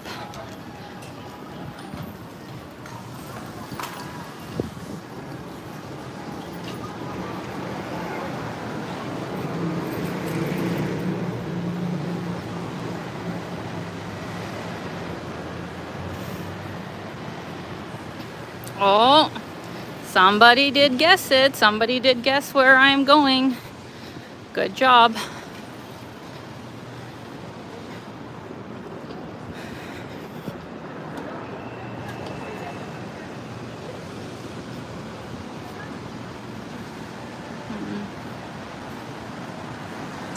Oh, thank you so much to Anush. Saw your video in another influencer channel, my friend Kaya. And since that, I followed you and was really impressed by you and your videos. Good luck. Thank you so much, Anush. That is fantastic. Kaya's become one of my closest friends. And we've technically only met once in person when we were both in Tokyo. But we've been online friends for years now. And since she is currently living in Paris and I will be moving to a part of Europe, I'm very excited to say that we will be seeing a lot more of each other and probably doing some traveling together, which is so exciting. That's, one of the other big reasons of why I decided, oh, my mascara is running, 1 second. That's one of the reasons that, I chose Europe over Southeast Asia. Is while I do have, a few really good friends now in Southeast Asia, I have way more people that I know and have known for a really long time in Europe, not just Eastern Europe, but Europe as a whole.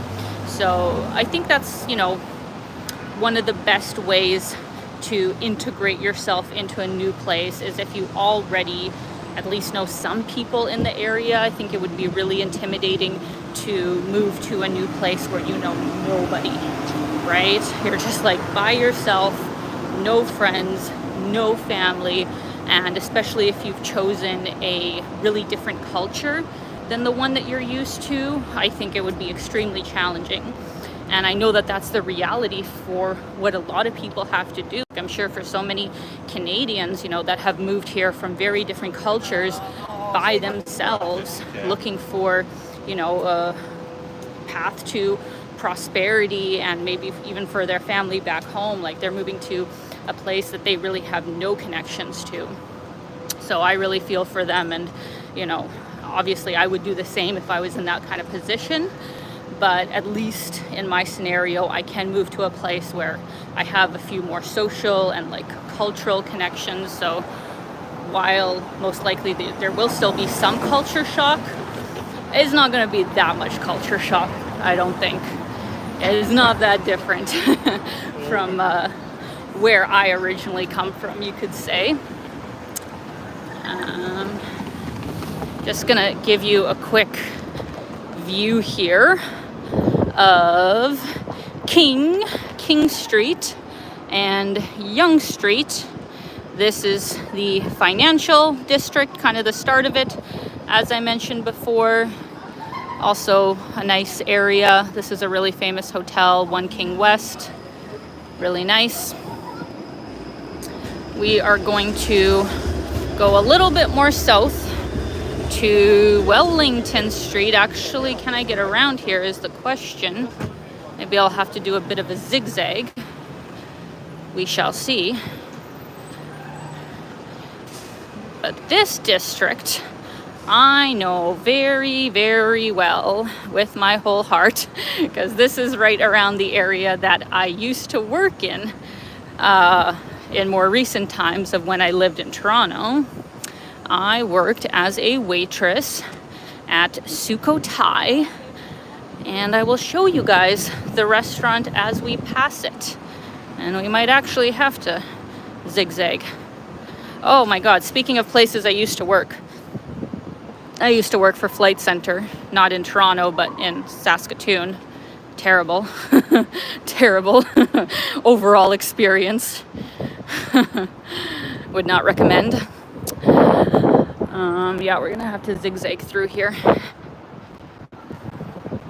And yes, it did just randomly get super overcast and windy again. Like this is the weather here in Canada, where it can go 1 minute it's super sunny, it's super warm, and then it is cold, windy, might just start snowing at any second. Who really knows? How's this guy doing? He's turning.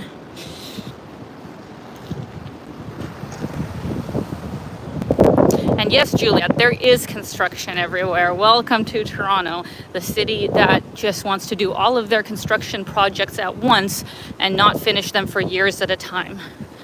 Brilliant strategy.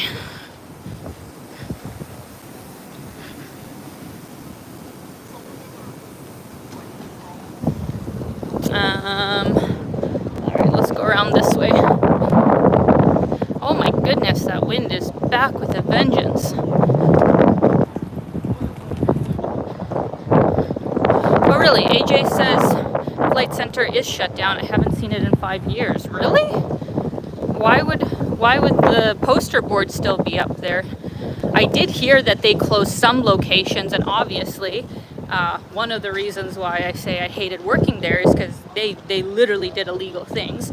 I was part of a class action lawsuit for wages that we did not get for all the overtime that they made us do, because we were like on a salary and you're only supposed to work like 40 hours a week, right? But they pressured you so much to not only stay after work to like get client work done, but they also would just like book all of these free trainings that were not part of our work hours. Like we would have to stay extra hours to, you know, do all of these things. So when I was working there, I had like no free time. I was working like 60 hours a week, and I think my salary averaged out to like basically minimum wage, even though it should have been like 30% more than that. So they were a terrible company in many ways to work for. So I'm glad they finally got like sued, and I hope they go out of business. Bastards. Okay, so I will show you. Actually, you know, as far as a waitressing job, this was the best one that I ever had, and I absolutely support the business and management. I hope they're still here. I actually haven't walked down here on this trip, but like Sukhothai, like just down here, I'm sure they still must be. When I worked here, we were busy every single day, and I was actually able to make, you know, pretty good money. Yeah, they still are. Okay, good. They're right there. There's like a little elephant emblem But yeah, that's where I would go almost every single day when I lived in Toronto and had to pay my bills.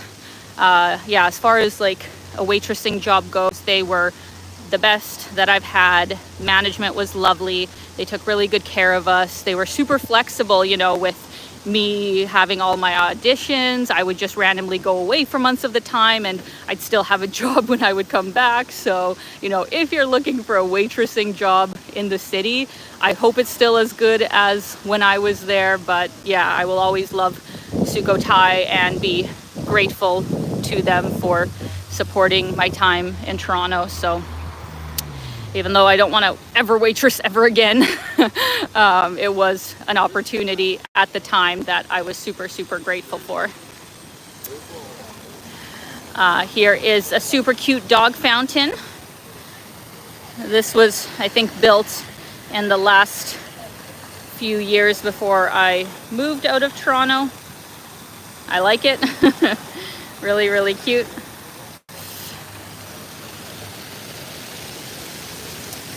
Let's head on down to possibly our last destination of the day. Might be our last or our second to last destination. Somebody has already guessed it. But I wanted to go there today because it's Saturday and that is the best day to go to this particular place.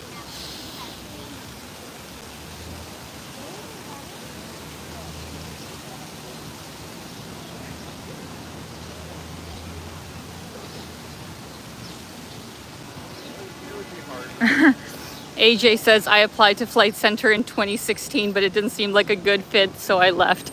Good for you. Before you got in too deep. Yeah, not a worthwhile job in my opinion.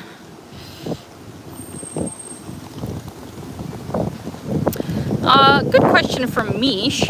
How was Armenia and why is it not on your list?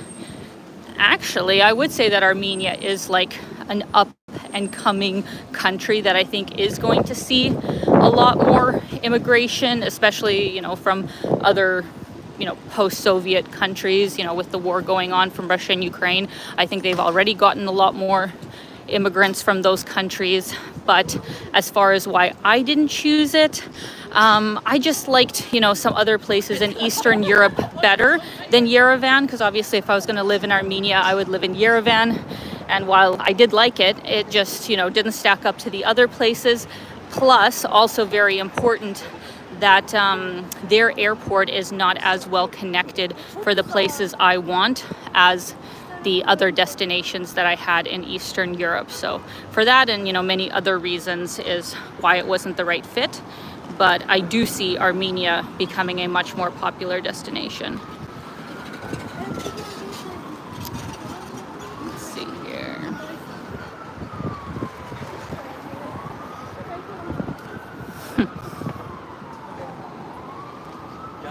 Let's see here. Oh, we got somebody here from Sao Paulo. Amazing.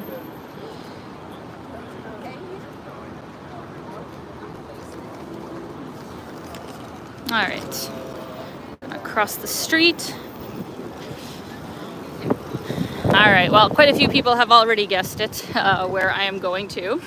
We are already in the district, so we are going to St. Lawrence Market, guys. Have any of you in the comments been to this fabulous market? Because it is said that it is one of the best, sorry. It's one of the best food markets in all of North America. I mean, I guess you have to use your own judgment on that, but it is pretty great. So that is where I'm going to take you guys.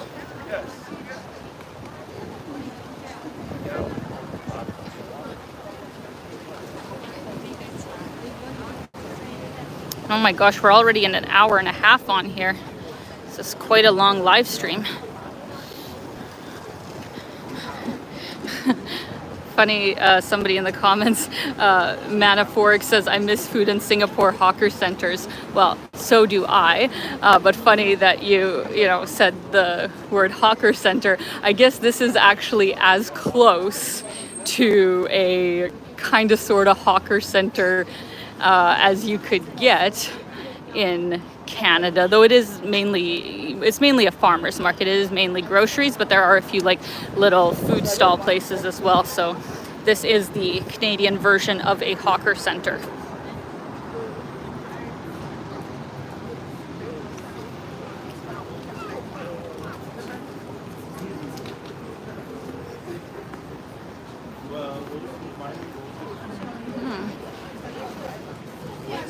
I actually don't remember if I was in here last year when I visited Toronto. Huh. Have to see. They have added on to it. Now I believe they built some kind of extension over here. Like there's another building that they have turned into. Oh my goodness, I'm coming back here. I have been looking for postcards for my Patreon here in Toronto for this last week, and I've only found really ugly ones. And those ones actually look really nice, so I'll have to come back here to get some postcards.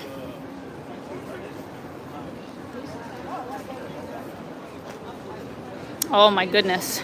And speaking of postcards, what is that? I think they're giving away some kind of, I don't know, free drinks.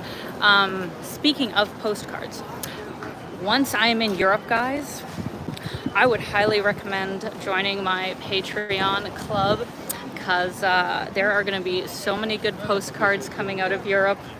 You know, all of my most recent ones have all been in Canada, but once I am in Europe, so many great places that I'm going to travel to. So highly recommend. Look at this. Saturday is certainly the best day to come down to the St. Lawrence Market. Look at all these beautiful flowers that they have put up. There's live music. There is a patio. And we haven't even gotten inside the market. It looks like this building is still under construction, though. I think that's going to be a part of the market, if I'm not mistaken. But it's not ready yet, so let's see here.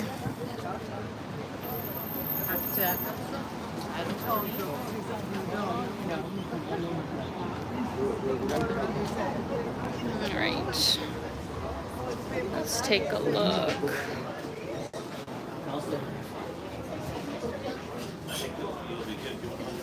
Got people brunching.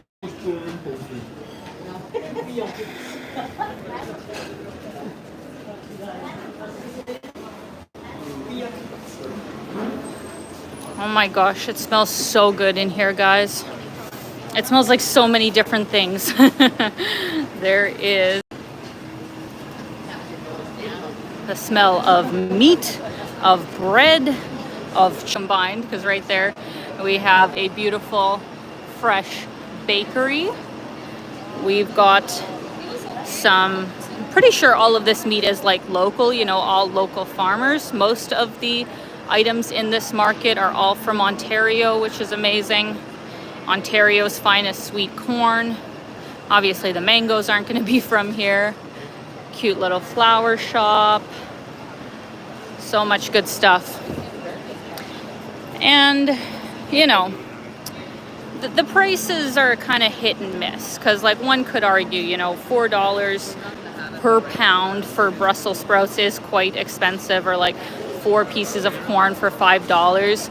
Obviously you're going to find cheaper prices in like Chinatown or something, but the quality here is pretty good, and obviously it is like from closer sources. It is fresher on a whole.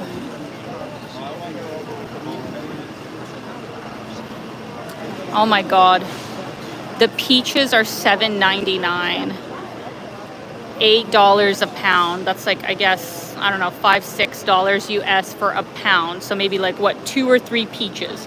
So each peach is like $2 or $3. That's kind of depressing. Order your Thanksgiving turkeys, free range, naturally grain fed. Very nice.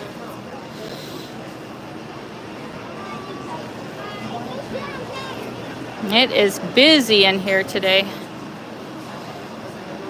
Those berries look amazing. Look at that.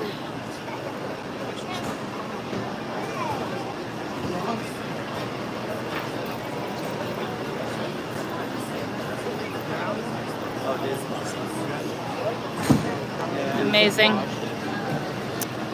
All right, guys, let's keep moving on.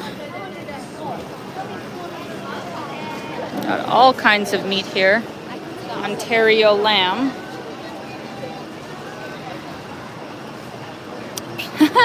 Manaphoric says peaches are €2 for 1 kg in Bulgaria for mood boost. Oh yes, oh I know. Yeah, in a lot of Eastern Europe you can also get phenomenal quality produce, and you know, to be honest, probably better quality produce, because I think they literally like spray all of our food with just the worst chemicals here. It absolutely changes the taste, whereas in Eastern Europe the produce just tastes better, in my opinion. And yeah, obviously it's so much less expensive, so I'm really looking forward to that. These are $10. $10. Oh my god. Oh my god. Yeah, I mean, this is no hawker center, right? In Singapore, one of the most expensive cities in the world, you can go to a hawker center and get a full meal for probably 6-7 Canadian dollars, which is five US. You can get a full meal in one of the most expensive cities in the world. And here in Canada, if you go to the average mall food court, actually maybe that's a better example of a hawker center in Canada, and it'll be 15. Like, it'll easily be $15.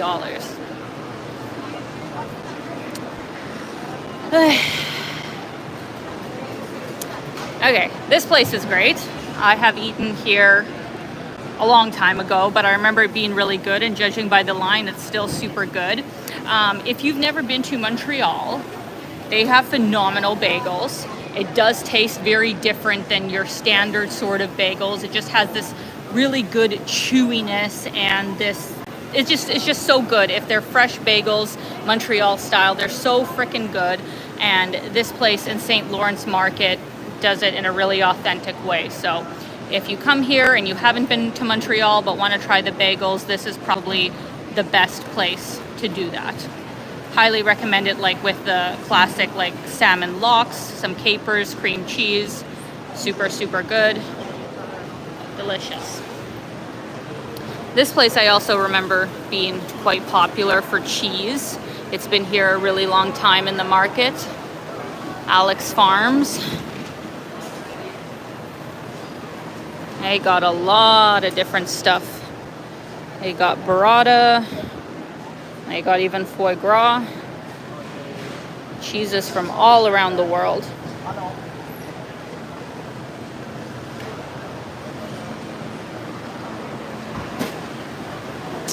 Oh, I actually don't remember this. Now we're getting into like the seafood. This is the fish market. Was this always here? This Buster's Sea Cove, which also has an insanely long line? I somehow don't remember this place. Wow, is it ever popular? They have like a shrimp po' boy. I think they got some like lobster sandwiches. Really reminds me of my time on the east coast of Canada last year, which was so fun. Such good seafood. But I'm sorry, I would not wait in that line because I am impatient. But it must be good, right? Must be good.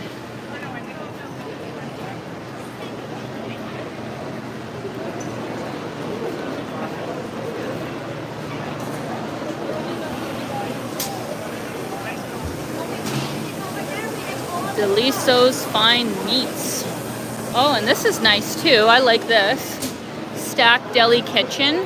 If you wanted like a, Montreal smoked meat sandwich or a Reuben, they got a lot of different options. That's awesome. Yeah. Hi. Hello, you in Toronto? Yeah, I'm here for about a month. Oh, for a month. Oh, Yeah. okay. I live across Luggage in Alina. Yeah. There's a new place there that you might want to check out. The Well. Yes, Then if you go a yes. little bit north I remember we had a video shot in Portland. Yeah. If you go a little bit north on Brand, there's a waterworks. Okay, I'll have Yeah, to check it out. It's kind of a European store food court. But, Yeah. What's your name? Nori. Nori, nice to meet you. Yeah. You're on live stream, by the way. No, it's all good. Yeah. Yeah. But even these ones are new, right? Yeah. This is like way busier than I saw it last year, so Yeah, this is yeah. new, definitely. This is really nice. But the well is a lot of people have been going there. Yeah. It's like this west of Spadina in front, Yeah. and then if you go a little bit north past the Kingsley there, you have this waterworks. I Yeah. think there maybe 4 times, but it's a nice Okay. food court. I'll have to check that out. Yeah. Yeah. Well, thank you so much for saying hi. Yeah. Yeah. Yeah, thank you so much. Take care. So nice. I love when you guys come up to me, so feel free to do that anytime I'm out. I was talking about this on my Instagram the other day, but it's so crazy to me that, for years, since I've had a channel now for 7-8 years, for years when I would be in Toronto, I felt like, people from here, just don't watch my channel or something like that. I never got approached, or, maybe the timing wasn't right or whatever. But like this trip, I swear, almost every single time I have left the house as I've been here in Toronto, like somebody has like come up and said hi, which is like so lovely. I really appreciate it. And I don't know if something changed or if just my luck that I never run into you guys, when I was out before. But so nice that this trip I've gotten to meet so many of you that watch my channel.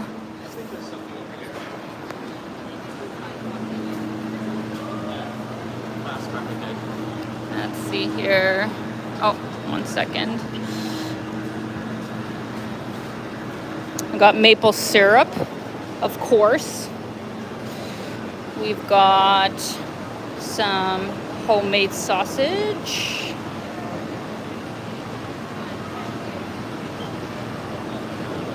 We have more cheese.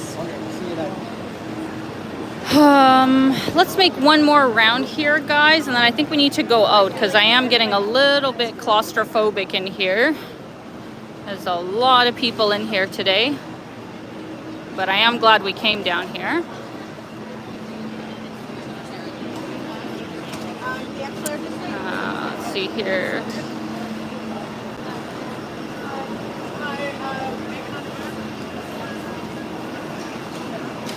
Nice little bakery.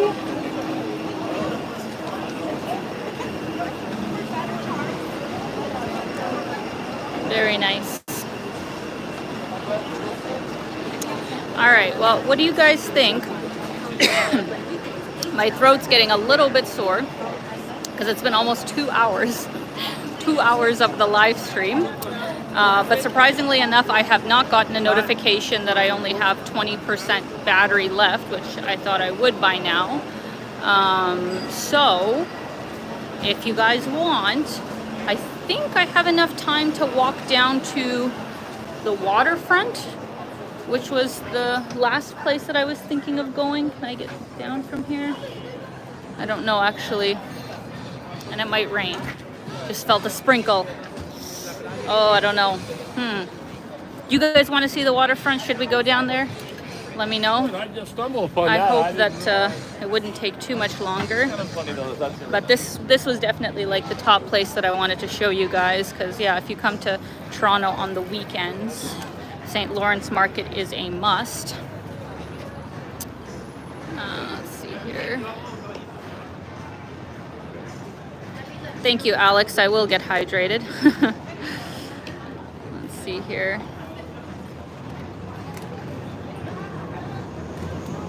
Aw, thank you so much for the kind comments, guys. You're very sweet. Let's see here. All right, well, we'll start making our way there.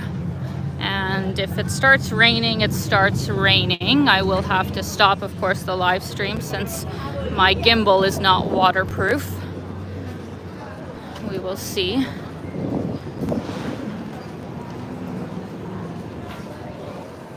There's a great, I think it's originally from Toronto, but I actually don't know. But there's a great small chain of coffee shops coming up here that you will see in different parts of Toronto.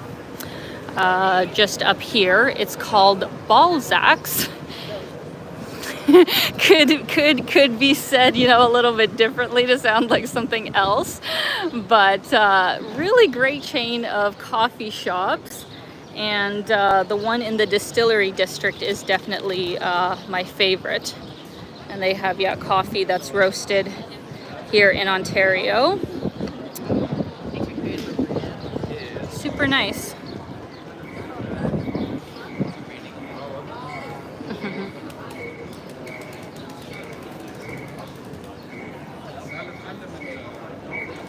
Why is somebody perpetually blowing a whistle? I would like to know. I don't know what is going on here.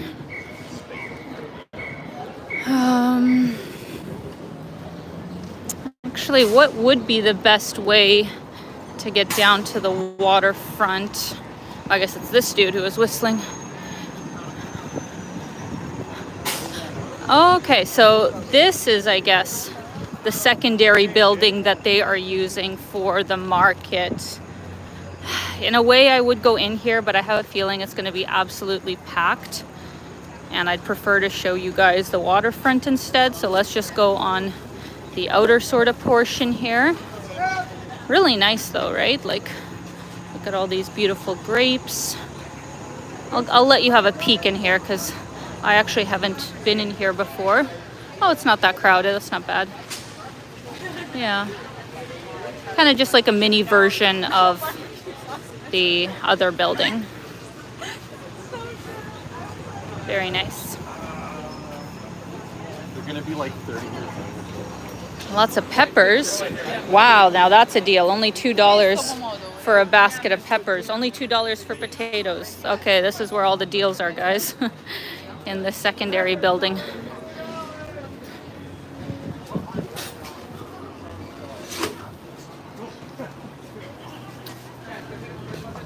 Our stuff. All right. Ooh, it's apple season here actually in Ontario. I see big bushels of apples, apple cider. Really nice.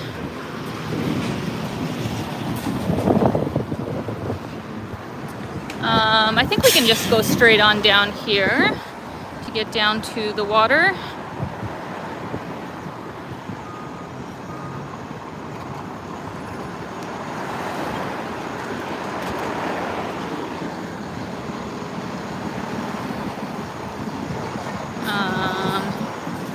Actually, somebody just mentioned that it's hard to get a job in Toronto right now.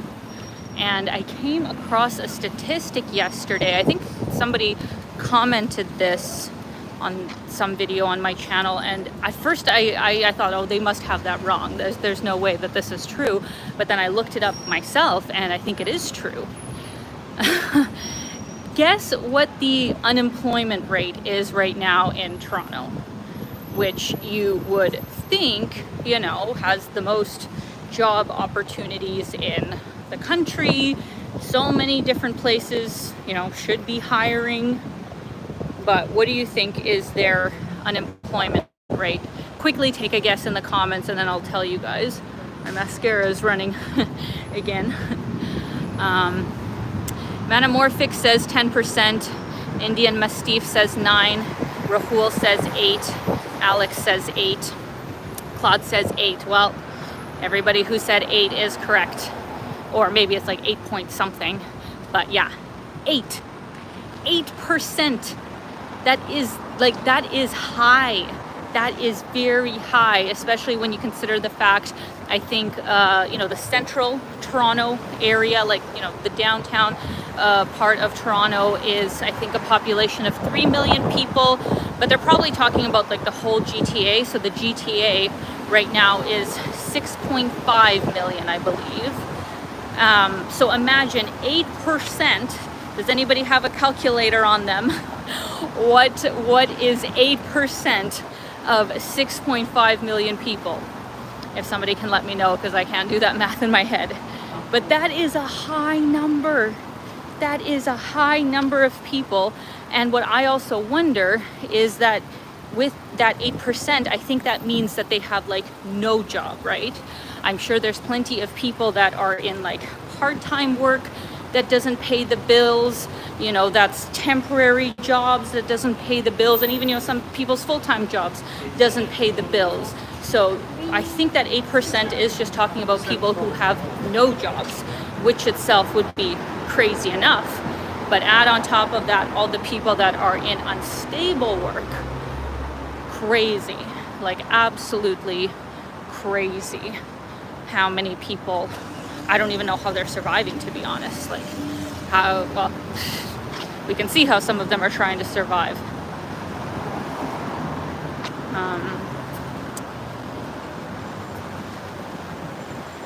Vikram said 500,000, 48,000, 500,000. So around 500,000.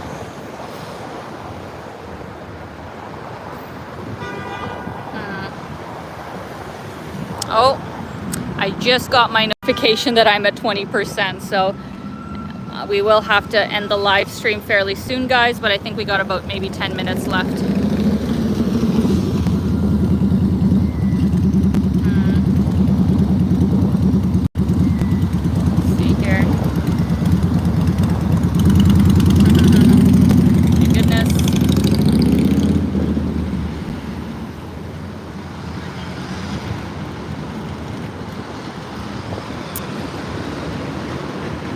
It is starting to rain as well, unfortunately. All right.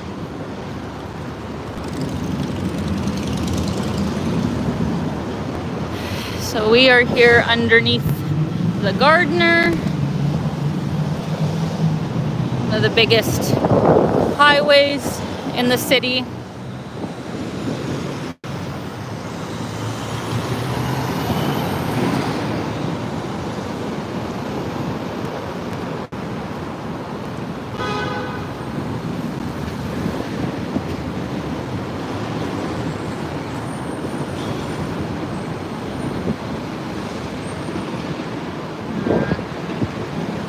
Just reading your comments here, guys. Oh my gosh, that's wild. Daya says in LA, unemployment rate is estimated to be 23%. That almost seems unbelievable. Really? Like I just always thought that unemployment is like almost always like 10% is already like really, really bad. Usually 5% is the average that I've seen, you know, here in Canada, or, you know, just back in the day. Now I don't know. But 10% is already bad. 20% is wild.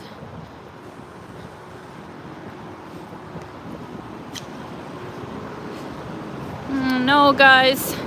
It's sprinkling rain. Well, at least we got most of the live stream, you know, in fairly good weather, and I was able to show you guys most of the things that I wanted to show you. So once we get to the water, I'll probably sign off, but I will do another live stream while I'm here in Toronto. Sorry, it's noisy. Like I said, I will be away. Oh my God, so loud. I will be away next week, because I'll be flying down to Calgary for working with the tourism board, which I'm super excited for. And maybe the next weekend after that, I'll do another live stream. So let me know in the comments which other districts of Toronto that you would like to see. I think I have done a good chunk of the major ones in, you know, my past visits here to the city, but of course things change over time, so I'm more than happy to, you know, do districts that I've already done before, but just want to know which ones you guys are most interested in.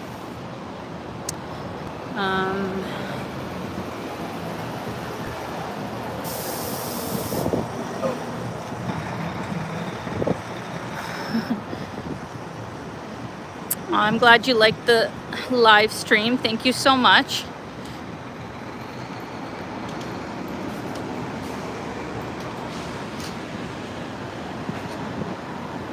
Huh. Alex says, I guess Alina will not miss Toronto. You know what? I actually will. And I'll tell you why. I've actually found that maybe it's just human nature, but I tend to enjoy, you know, the places that I know super well, you know, especially places that I've lived, like let's say, you know, Saskatoon or here in Toronto. I enjoy it and appreciate it so much more when I don't actually live here, you know? Because when you live here and you have to deal with, you know, some of the negative things that really build up over time, you know, it gets really frustrating of just like, oh, this is wrong and that's wrong, and you know, it's your everyday kind of routine, and maybe just, you know, the human nature to be a bit pessimistic, you get jaded about a place.